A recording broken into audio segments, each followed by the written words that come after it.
భద్రాద్రి కొత్తగూడెం జిల్లా ఇల్లందు పట్టణంలో రక్తదాన శిబిరం నిర్వహించారు. పోలీస్ అమరవీరుల సంస్కరణ వార్షికోత్సవంలో భాగంగా పోలీస్ శాఖ ఆధ్వర్యంలో తలసీమియా వ్యాధిగ్రస్తులకు నిమిత్తం రక్తదాన శిబిరాన్ని ఏర్పాటు చేశారు. ఈ రక్తదాన శిబిరాన్ని ఇల్లందు డీఎస్పీ భానుచంద్ర ప్రారంభించారు.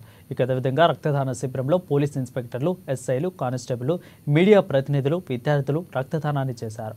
ఈ కార్యక్రమంలో ఇల్లందు సిఐ పత్తుల సత్యనారాయణ, టేకులపల్లి, గుడాయి సిఐలు తాటిపాముల సురేష్, అదేవిధంగా రవీందర్, ఎస్ఐలు, సిబ్బంది పాల్గొన్నారు.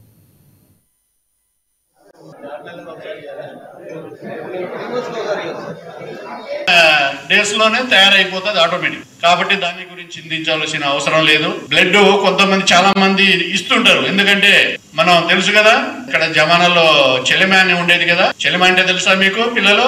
వాగులలో, ఏటిలో, సముద్ర గోదావరి ఇసుకలో తీసేసి వాటర్ తోడేసి దాంట్లో ఇట్లా చెమ్మేస్తుంటారు. ఆ చెలిమలో తీసిన తర్వాత ఊరుతుంటది. ఆ టైప్ లో ఊరుతుంటది. మనకు ఉన్న బ్లడ్ కూడా అట్లే అవుతుంటది. బ్లడ్ ఇవ్వడం వల్ల చాలా మంచిది.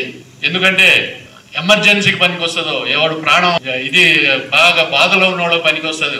కాబట్టి వాడు తలుచుకుంటా. నేను అప్పుడప్పుడు చెప్తుంటా, యాక్సిడెంట్ అయినప్పుడు ఫస్ట్ రెస్పాండ్ లో ఫస్ట్ సేవ చేసినోడు వాడు సేవ్ చేసి వాడిని హాస్పిటల్ కానీ వాడిని బ్లడ్ లాస్ కాకుండా కానీ చేస్తే 100% జీవితాంతం గుర్తుంచుకుంటాడు అని చెప్పి. అందుకని మీ రక్తం ఇప్పుడు యాక్సిడెంట్ అయిన మనిషికో ఎవరికో ఒక చోట పోయేటప్పుడు నాకు బ్లడ్ ఇచ్చిన దేవుడు ఎవడని చెప్పేసి వాళ్ళు తలుచుకుంటారు. చాలా కదా మనకు.